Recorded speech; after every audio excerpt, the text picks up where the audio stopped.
Okay, everyone, welcome. We're excited today to have you here for our event, Preserving Arizona COVID-19 Stories. We ask that while we get started, we're going to have a couple of different presenters. And so if you could just keep yourselves muted and your videos off until we get to the more interactive part, and then we'll go from there. And if you have any questions that pop up while the speakers are talking, submit in the chat box and we'll make sure that we get to it towards the end of the program. Okay. All right, so just to get started, just a quick intro. My name is Perry Pyle. I'm an archivist and librarian here at the Arizona Historical Society in Tucson. And I'm joined today by my AHS colleagues. We've got Dr. James Burns, who is the Executive Director of the Arizona Historical Society, and Robert Fleck, who is our Development Specialist, and then also our friends from ASU, but we'll get to them in a little bit. So for those of you who are joining us for the first time, this is just a little background on the Historical Society. We were established by an act of the first territorial legislature all the way back in November 7th of 1864, which makes the Arizona Historical Society the oldest historical agency in the state of Arizona. We've got 4 different locations throughout the state: Tucson, Tempe, Flagstaff, and one in Yuma as well. So the driving force behind everything that we do here at the Arizona Historical Society is in our mission statement, which is connecting people through the power of Arizona's history. And tonight's event is, even more on point for our mission statement. So excited that you guys are here. I'm going to do a very quick plug for something we're very excited about here, which is our specialty license plate that is available to anyone throughout the state at azmvdnow.gov. At the DMV. We are so excited about it. It's got this cool monsoon feature, as you can see, and hopefully the more people who buy one, the more we will actually get monsoons in 2021. So the plate costs $25, and then 17 of those dollars go directly back to us at AHS and help us to put on programs like the one that we're doing tonight. So 2 of our museums are currently open. We've got the Arizona History Museum in Tucson and the Arizona Heritage Center in Tempe. We are open 10 to 2, Tuesday to Saturday, and you can go online and reserve your tickets in advance or just come on by and see some of the current exhibits that we have up, 2 of which I'm going to talk about really quick. These are 2 of the most recent exhibits that we're most excited about. We've got at the History Museum in Tucson, the Barry Goldwater exhibit, which features his recreated all the pieces of Barry Goldwater's ham radio setup, including all of his little knickknacks. It's really fun. And then we've also got Still Marching from Suffrage to Me Too, which is at our Tempe Museum and features women's history, protest history from all of the 20th century. Also has some just amazing things. So in addition to our on-site exhibits, we've also got a lot of virtual programs like this one. We've really pivoted to throw our energy behind them. So you can see all of them on our website at azhs.org/calendar. But some of the ones that are upcoming are Women Who Brew, which features Megan Greenwood, the founder of the Greenwood Brewery in Phoenix. And then we've got a series of Ask the Author events featuring authors from our Journal of Arizona History. The next one is going to feature Jason H. Gart, who's speaking on the defense establishment in Cold War Arizona, one of my favorite periods to study. And then lastly, we've got the Phoenix Mural Festival is coming up, and we will be doing an event called Wall City Painting for the People. So check those out. And then we've got a lot more coming after that, so stay tuned. So just another little plug for membership, because our members get the best deal in history. You get a couple of different perks, including free admission to our museums, discount in the museum stores, and you also get a subscription to our Journal of Arizona History. You get issues sent to you, which I think Dr. Cabot there has it featured behind him. Yeah, he's got the newest issue, which is available on Project Muse. This is our latest issue, highly anticipated. It's a double feature, over 400 pages and 13 articles. So check it out. It's really, we put up so much work into it, and we're really excited about it. And lastly, you can visit our website to keep up with all the stuff that we've been doing, the on-site exhibits, the virtual programs, and everything else that's got coming your way. So thank you. I'm going to pass it off.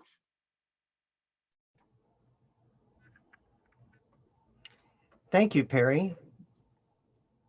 Nice to see everyone this evening. I'm James Burns, Executive Director for the Arizona Historical Society, and I'm just going to share a little bit about the beginning of the partnership of the Arizona Historical Society and ASU's School of Historical, Philosophical, and Religious Studies and the Journal of the Plague Year. That collaboration came about because we as a historical society really wanted to start beginning to do some more contemporary physical and digital collecting of Arizona's objects and stories, digital media, particularly in this case focused on the current pandemic.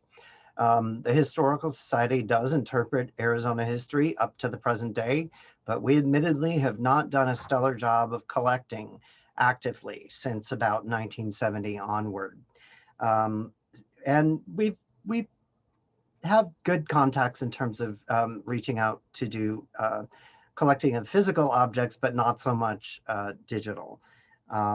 Contemporary collecting is often known also as rapid response or crisis collecting, and it's becoming more and more prevalent in historical societies. We're able to do our own collecting physically, but not digitally. We have not traditionally done a whole lot in the digital realm. Just doing these programs was a real stretch for us. And we've learned a lot of new skills, but we knew that we needed a partner to do this work. And ASU Shippers was all too happy to help out. They had created the Journal of the Plague Year already, and they're going to tell you a little bit about that tonight. We reached out back in July, and that's when the partnership began. And here we are today. It resulted in a project called the Arizona Collection, and I think that pretty much sums it up. So I'll hand it off to Mark.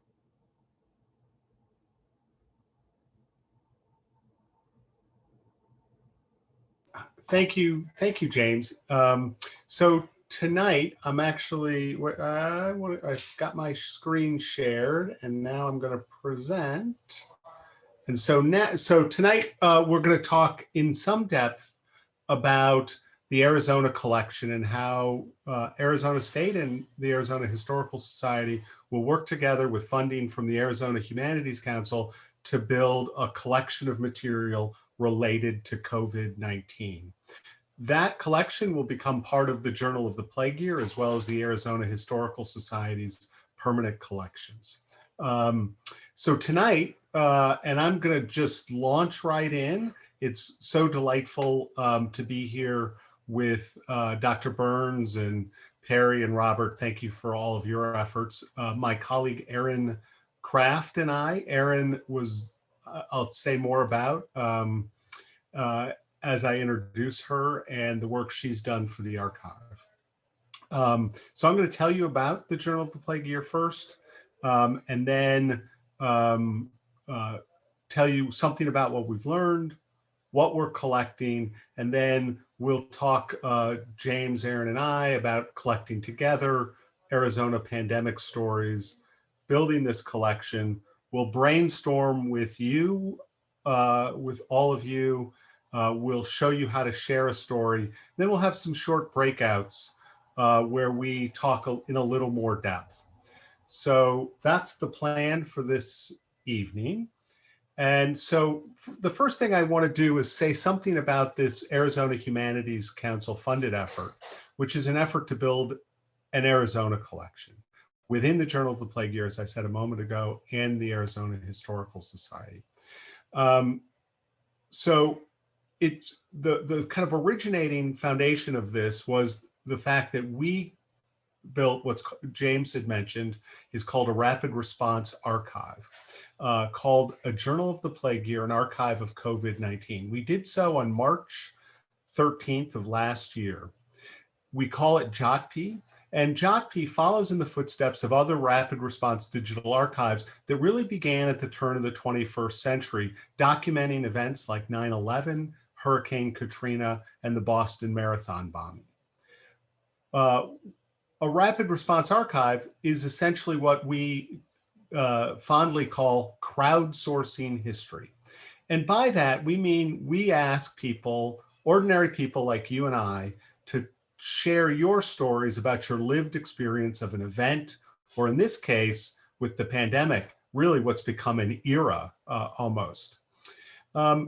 It differs from official history, which might be the documents of a state organization, because it shares your personal story. And that's really what we wanted to get at in our collecting efforts. Public contributions where folks shared their individual experiences of the pandemic. This began as a project called Journal of the Plague Semester, which revealed our naivete in March of last year. Somehow we thought this pandemic might be over within a semester. How wrong we were. My colleague Catherine O'Donnell started it with an email, the gist of which is, wouldn't it be great if we helped current history students think about what future historians might need or want as they were researching the pandemic. Pandemics, we've learned, are fueled by human contact. And yet they force us as social animals to stay apart. Well, this pandemic, unlike previous pandemics, has this twist, which is the digital age, right? The internet. And the internet, it turns out, has given us the means to stay connected, to work, to meet, to intersect with one another, much like we're meeting on Zoom tonight. Well, one aspect of internet culture is Zoom, of course, but it's also the meme. That's an example of the kind of material that we're collecting in the Journal of the Plague Year that's really different than what previous historians might have worked with. A meme, as you all know, is a media file, an image or sound that's been modified in some way to comment on the current era. And then it's shared and reshared widely across social media. So our archive to date, it began as this kind of small effort, but because everybody within the professional history community really knew of these rapid response archives, they saw our effort and asked to join. And so we've become this global archive with 300 curators from dozens of different institutions worldwide. 10,000 people have shared almost 14,000 digital objects in the museum.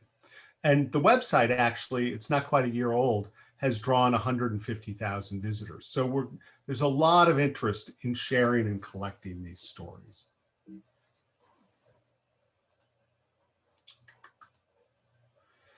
So what have we learned from the pandemic?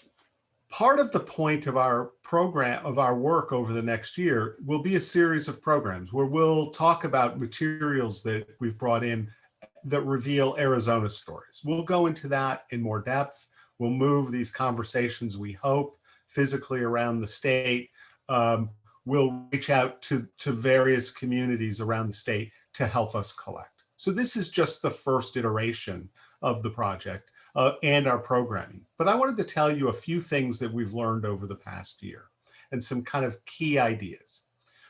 Well, the pandemic has been this slow-moving disaster, We've experienced it at supermarkets, at schools, at the polls, right? When we went to vote in the election. We've experienced loss, not just of our neighbors, but of those ordinary rituals of daily life, such as the loss of toilet paper on supermarket shelves, but other things too. The loss of our commutes to work and working online has upended our sense of the daily, of how each day works. And sometimes we feel unmoored from time. We've also lost those ritual events that how we pass time as individuals and grow as families and communities. Things like graduations, weddings, and even funerals have been altered in the context of the pandemic. So in the context of this incredible loss we felt as a community, for us at Journal of the Plague Year, working on the archive has been a sort of therapy. It's helped us make sense of and comprehend the scale of this, and also work in ways that we feel are doing a broader community good. We've captured the ways that communities have banded together to confront the pandemic. You see that on this slide in this brilliant piece of wall art outside of a hospital, I believe, in New York. You see the loss of the rituals or the way the pandemic has changed them, as one of our contributors shared the story of her wedding and how it changed, and how trying on a wedding dress became an entirely new endeavor in the midst of the pandemic. So our goal is to reach out around Arizona in an effort to collect these kinds of stories, because pandemics are experienced, they happen globally, but they're really experienced locally. And that's what we're doing, thinking globally, but acting locally. So one of the really interesting things about this sort of work is that everybody always asks us, what do you want? And our answer is almost always the same: whatever you want to share, right? We want to collect everything, but we need champions to help us do that collecting. One of the goals of that collecting is to avoid silences. And silences are those things that happen in archives because people don't think their stories are important, or sometimes because we as societies only collect stories from certain people, most often the elites of society. So as a result, archives often do not always contain a diverse array of stories of all Americans. And so we've set out from the outset to try to collect as broadly as possible. And we've done that through collecting with diverse communities around the United States. Some of that is, for us, rather obvious. It means building partnerships with a Latinx community in San Antonio, an African-American museum in Long Island, a homeless community in Los Angeles, or in this case, with the state's oldest historical agency, its leading historical society, as a way to begin to build community around history. One of our other discoveries has been that we've uncovered silences we did not foresee. Given the digital nature of our response to the pandemic, older Americans have been unusually isolated. So how do we get the stories of older Americans, like my mother, who claims to be quite internet savvy, but for whom the pandemic has been a bit of a mystery as she's struggled with how to use the internet, things like Zoom, to connect to her family. Our graduate student curators have pushed us to think about other silences, those in rural America. The story of Arizona, of course, is not just Phoenix. It's the story, or Tucson, it's the story of a state where a large portion of the population is rural. It's the story of foodways and even the loss of ordinary rituals, the loss of sport, for example, but not just professional sports. We lost spring training last year, of course, but it's the more mundane sports, high school sports, college sports, youth sports. So we can imagine collecting around many different facets of life. And one of the questions we ask ourselves over and over is, what should we be collecting and how best to collect it? And I'd like to introduce my colleague, Erin Kraft, who's been talking, who's been really leading this effort since last March, helping lead this effort since last March, when she and a few other students were working on an oral history project that was interrupted in its early stages. And I asked them if they would refocus their efforts to thinking about curating the pandemic. And Erin, being both delightful and incredibly brilliant, said sure, and has played a really important role in helping us collect these stories of the pandemic. Oh, thank you, Mark. That's so nice of you to say, and I loved being part of this. And I think in your email, it actually says, do you want to join me on this crazy endeavor? And what truer words have never been spoken. So we're collecting together because our community matters.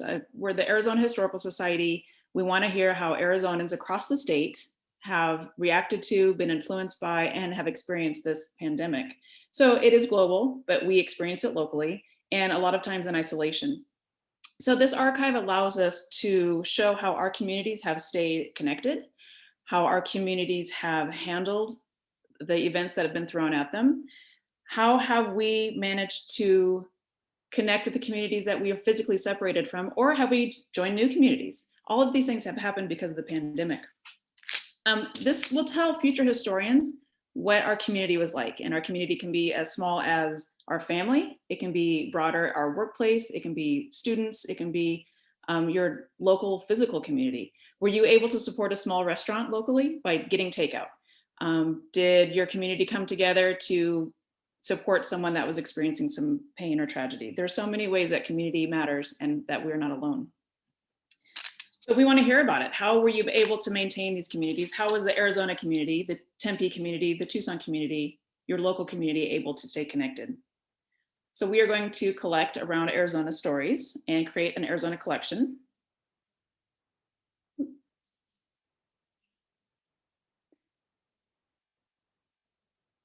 There we go.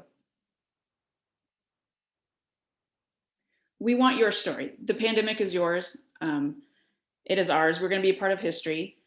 And it has a long-term impact, not only on what we're experiencing, but what historians will see when they look back on this archive. So our Arizona collection, what's it going to look like? And at this point, James, I know it's important, you already suggested some of the value of this collection, but I think we'd like to hear your thoughts and how it matters as we look at this slide with this, instead of the sun, the coronavirus at the heart of the Arizona flag. Yeah, Mark, I would love to invite any of my historical society peers that are on the Zoom tonight to unmute themselves and contribute, because honestly, I just drive the bus. I'd love to hear their voices. They're the ones doing the work. I have a platform all the time to speak, and I honestly have not been terribly connected to the actual mechanics of the process.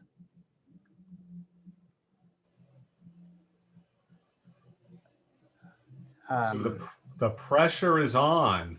Yeah, there you go, Perry. Yeah, let me get myself back on here. So yeah, so when we're talking about Arizona pandemic stories, let me just give a glimpse into how this developed on our side, on the AHS side. So we as a historical society, we're used to accepting donations of physical items, right? So when we were starting to think about this, we were not sure what to do about our regular system of donating, because with the virus, it's spread by human contact, and we don't really want people dropping off their random things at the museum. And so we started thinking, well, everybody's at home, including ourselves. For a while there, we were working from home, and we started thinking about how we could ask the people that we normally engage with, our members and our visitors, how we could ask them to feel like they are still contributing to Arizona history, and to really, you spoke about silences and about people not realizing that their stories are important. And so this is something that is an ongoing thing. People don't think about history as being what's happening right now, or that tomorrow is going to be history. And so we really started to, we put together a kind of our rapid response plan, and it's the sorts of stories that we'd be looking for. And so, for example, one of the sets of things that have already been donated to JOTP are that set of photographs from a local Tucson photographer who went around and took pictures of all the closed signs on local businesses, all of the signs that people were putting up that said, you know, sorry, closed for COVID, or restaurants that had shifted to takeout only, things like that. Discarded masks on the ground, right? We had a photographer who walked around and contributed those things. And we've also got, we're thinking about oral histories, maybe reaching out. This is one of the ways that perhaps we could speak to some of those silences, is by connecting to people who don't have the technology or the technological skills or the access to technology. You know, you could reach out to your elderly neighbor and do an interview with them and ask them, just record yourself talking to your neighbor about how this has affected them, and then submit that to the Journal of a Plague Year. And so I personally submitted, sounds a little silly, but at one point the Oscar Mayer Wienermobile showed up outside of the Historical Society here in Tucson. And my coworker and I just we ran over there and took some pictures and decided to contribute that to the Journal of a Plague Year, because, you know, it was just this strange, weird, bright, like, change in what had become a very monotonous, you know, like day-to-day routine during the virus. So that's just an example of, you know, you can share, you know, you can completely like share your soul and put you know, any of your experiences in there, or it can be the silly, mundane things that people aren't really you don't think about as history, but in 100 years, we've had so many people this year come to the Historical Society and ask about the 1918, the Spanish flu. And we don't have a lot to show them about what the Spanish flu was like for, you know, the average everyday Arizonan. So yeah, so I mean, anything that it's really it's so broad, right? Mark, it's so broad and it's so open-ended that we just want participation and just asking people to help us build this archive. That is fabulous. And so, and in fact, Erin was thinking about the slideshow, she thought from babies to street art and everything in between. So Perry, I think that captured brilliantly our capacious collecting ethos. And I love the Wienermobile picture that you submitted. It's hilarious. And it does speak to a time where a little thing like that can just, you know, spark some emotion. It made my month. So, you know, little things like that you don't even think, you know, they're very important for people to look back on and say, what was that really like? Yeah, I mean, they're going to have the news stories, right? Like future historians, they'll have news stories. They'll have the, you know, probably like Internet Archive stuff. But what they don't have is insight into your individual mind and your experience. Right. We all know what the politicians have to say during all this time, but how will we know what it was like to give birth to an adorable baby in a COVID hospital where you weren't allowed to bring your doula? How will we know what your neighborhood was interested in by what they put on their local underpass and buying all the toilet paper? Who will ever forget the toilet paper crisis of 2020? So all these stories from birth to street art, everything in between are important, every single one. We don't need to know what, you know, the president was saying, but we need to know what you were feeling and what you were experiencing. And these things will tell future historians not only about what was going on, but by what Arizonans were experiencing specifically. So we are creating this Arizona collection to highlight Arizonans, how our experiences were unique, but also highlighting how they can be connected to the rest of the world.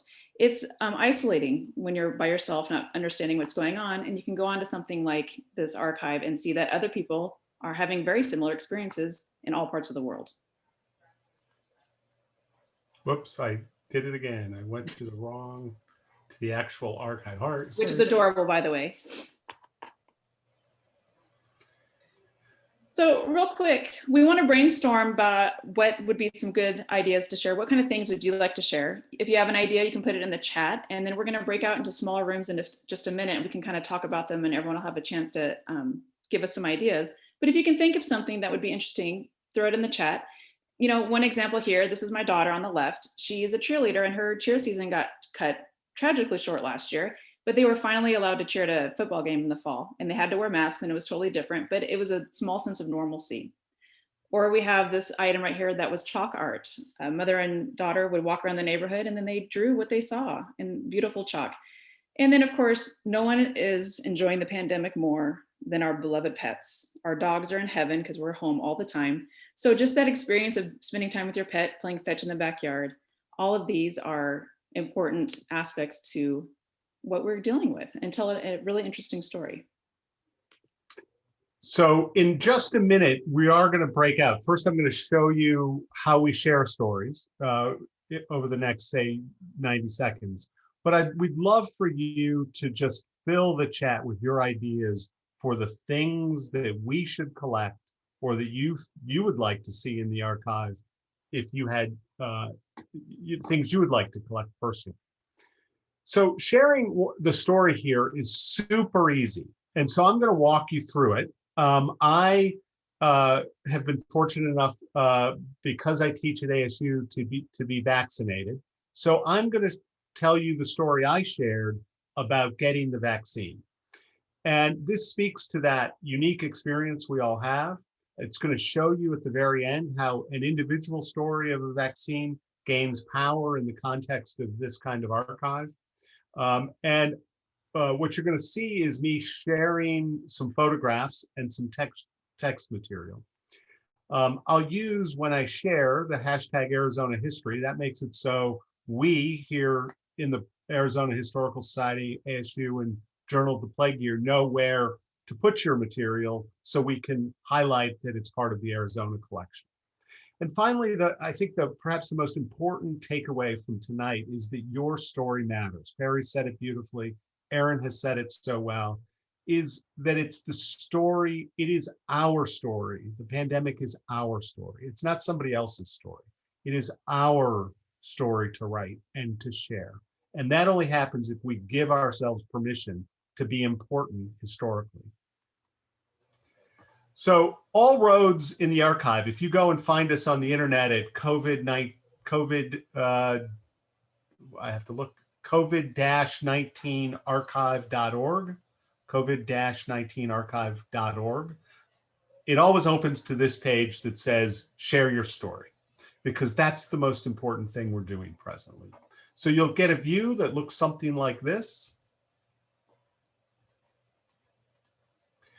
And then the first thing I'm going to tell you is, before you share your story, have a thought what it is you're going to share. If you have some text you want to write, you want to have thought about it maybe a little bit. If you have some images, you want to make sure that you've collected them in a folder on your computer, you know where they are in your photograph section of the machine.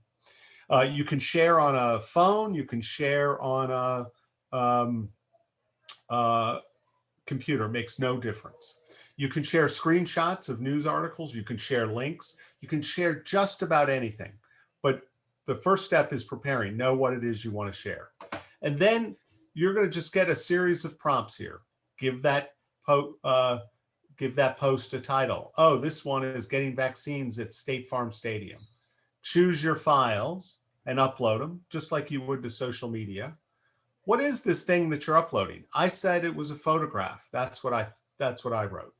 And then there's a text box, and I just filled it out. And then we ask people to give us one-word hashtags in the spirit of Twitter and the modern age that describe what they're collecting. Here I wrote Arizona history because I wanted to be part of the Arizona collection. I wrote vaccine, Glendale, which is where the stadium is, Arizona shots. That helps us curate or make sense of what it is you're sending in. And you'll see the importance of this in a second. Then you add your name and your email address. We don't collect this stuff. We don't sell it. We just, stuck in the back room somewhere, and we only use it if we have to contact you with a question about your submission. You can choose to submit anonymously, in which case we'll obscure all your any personal references to you. Our curators will make sure that people don't see your full name. You can click a box to have your submission emailed back to you. I do that merely to make sure it got through. And then you accept our terms of service. They're really simple. This will be included in an archive, and you've given us permission to use it in that way. And the important guideline here is that anybody else who might find it is obligated to reference it in the, where they got it. You click "I'm not a robot," and then you submit. You'll get an email that looks something like this that lists the story that you sent. This is what I received after I made this submission. Whoops, I'm going to go back twice. Oh, you'll also get, after you've successfully hit submit, you'll get a little screen that says you've successfully shared your story with the archive, and our curators will look at it. We're a little bit behind. We're a couple weeks behind before they get published in the archive formally, and our curators look for that kind of privacy information. Then you get this email, which brings me to what we're going to do now is something that's a little more interactive. And we're going to send you to a breakout room, and we'd love to hear your voices where you tell each other and tell our team members, and Aaron, myself, Marissa, and Rhodes, and Katie Colda Peralta, all curators on the JOTP project who are leading it, will be in each of the rooms to facilitate discussion. We really just want to hear your ideas, what would make great stories, who we might reach out to here in Arizona. Any wisdom you can give to us, we'd like to hear. Hey, as everybody files back in, all I have to say is wow.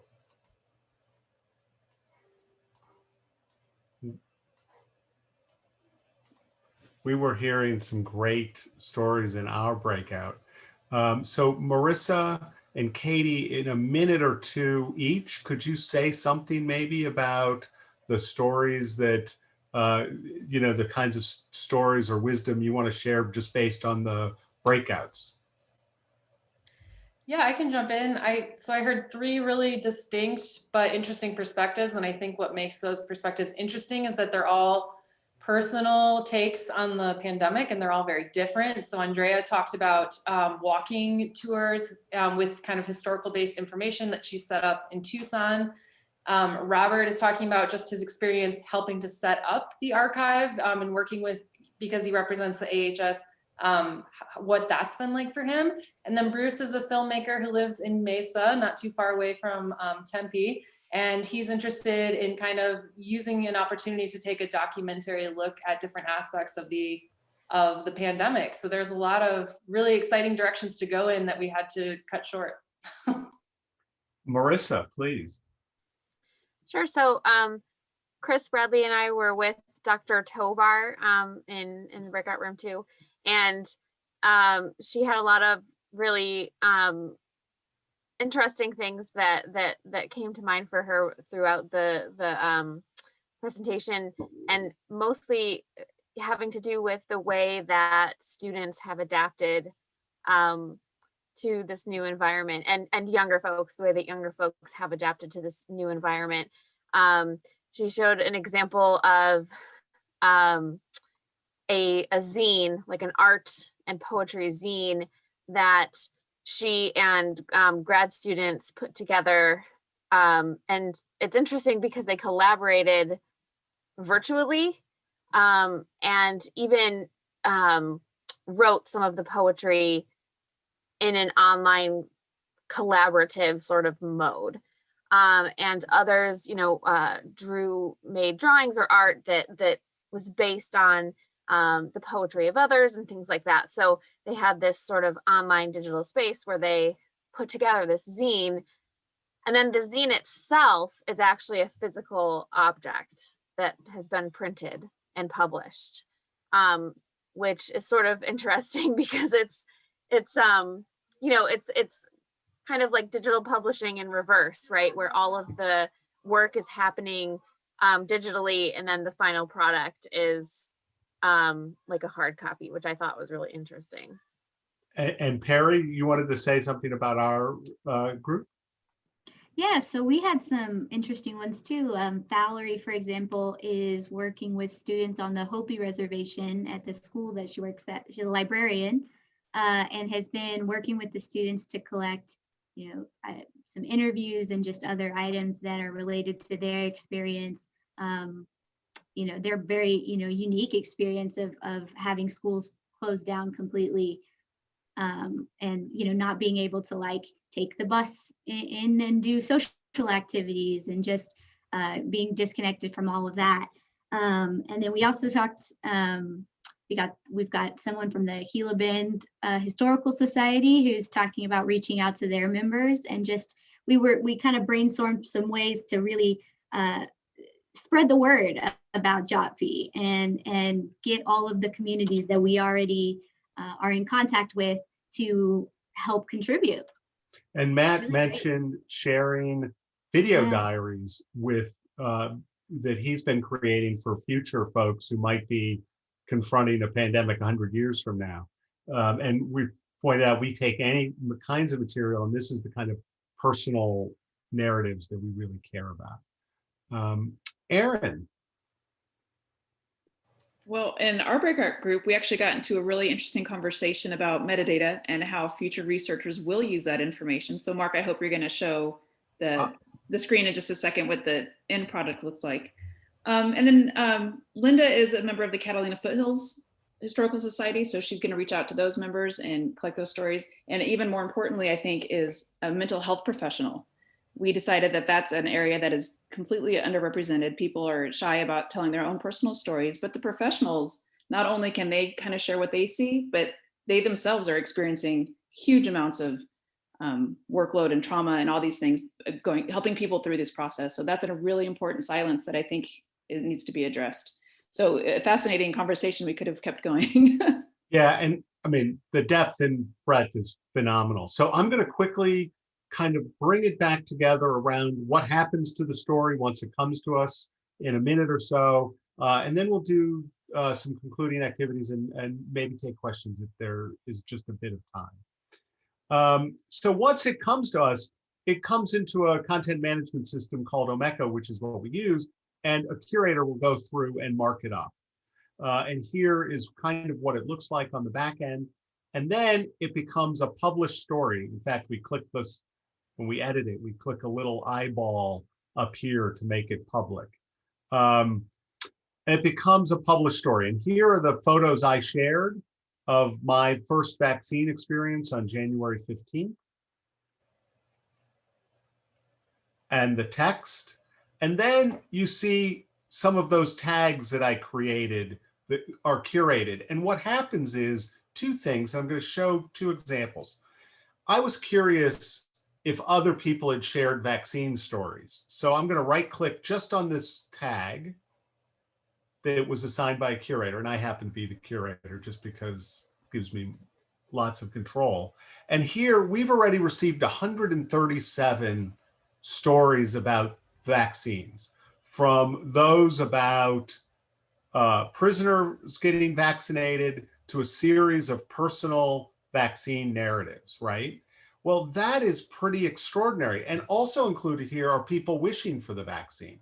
So what's happened is we've been able to take these deeply personal accounts and create connections to other materials. It's the magic world of the digital, where all of those items on the museum shelves are suddenly interconnected with invisible string. But the other thing we can do is we click on the Arizona collection, and we see all the items that have become part of the Arizona collection, including my story, the cheerleading photo of Aaron's daughter. And I wonder how, the unexpected visit by the Wienermobile, which was Perry's story, right? And so suddenly we are a collection within a collection, right? but defined in this case by geography, but also reaching out in a whole bunch of other ways. And that's what makes this so exciting.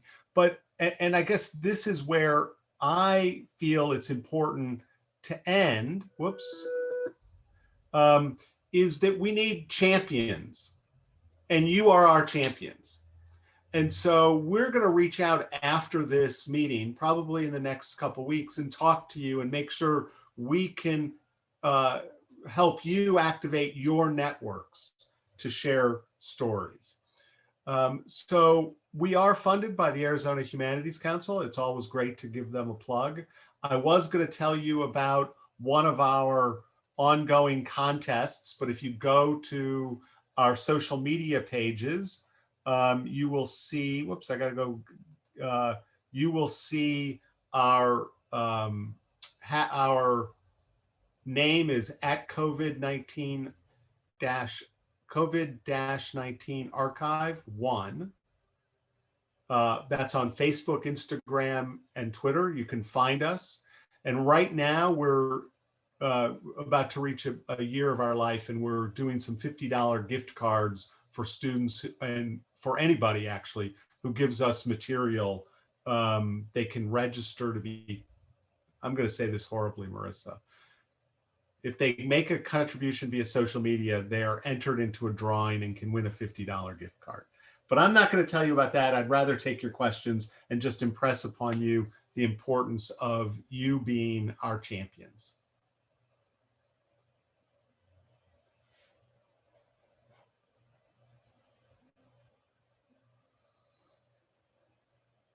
And we can take questions. I could show the little video. You can put the questions in the chat. We're happy to take them there.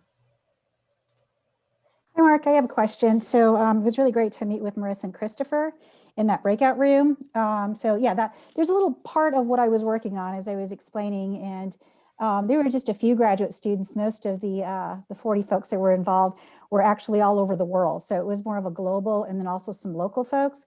Many of them like representing, as you were talking about, silencing and erasure from communities that typically don't represent when we think about the archive. So that 1% that I'm sure you're aware of, and maybe others in the group are aware of.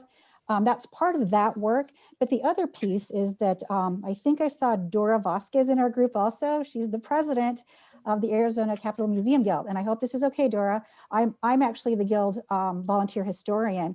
And we did some really great work with ASU this summer tied to the Arizona, or the ASU Hispanic Staff Association in preparation for Hispanic Heritage Month. Some really great things that Stephanie was able to put together there as the historian that made it onto the online space that many of our student organizations at ASU were deeply involved with, working with student affairs to put together a wonderful month of online activities, right? Using a lot of digital resources again. When we think about these different projects that may have happened across different boundaries, how would you like to see us, as we're out in those spaces, working together in this space? Like, should we be talking to each other about like, hey, how are you going to tag this? Like, what kind of conversations would you think we should be having at this point going forward? Well, that's a great question. It's hard to answer. So there are a bunch of different ways people can be involved. And I always tell people, we want our community champions to be as deeply involved as they want. And involved in a way that makes sense. We have, for the next 6 to 9 months, a team of graduate student curators, both interns and then paid curators, who are actually able to curate things as they come in. So we suggest you use creative hashtags, reach out to Marissa, Katie, Aaron, and myself, and Perry, and tell us what you're collecting. We'll suggest some tags that you might use, and then we'll start curating it as it comes through. And as we have questions, we may reach out to you or members of your community and make sure we're getting it right. And then you're always free to see how it's looking when it goes up and give us feedback, because we want to get it right. Because not tagging it correctly is sometimes can create as big a silence as not collecting it at all because it gets lost in the 13,000 plus objects.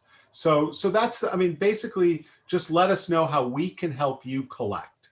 And that's our job. We have, Marissa runs our social media. So any kind of social media support you might need, we're happy to make sure you're connected with it. We'll follow you, you follow us, that sort of thing. And what we find is that people, just not enough people know that we're all, I mean, even though we've had great press, New York Times, I spent some time with the PBS NewsHour today, people still don't know we exist. And AZ history for everything we collect in Arizona. Absolutely right, Perry.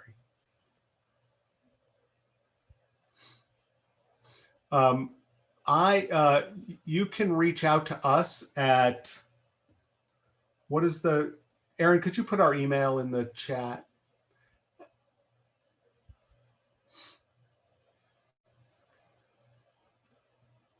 And Marissa, I think it's COVID. Could you put our social media identity out there in the chat too?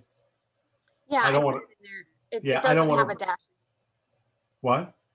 It doesn't have a dash in it. Okay.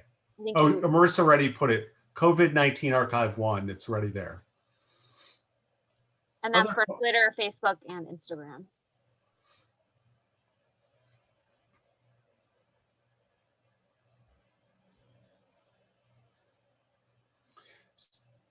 So, Perry, I'll let you have the last word then.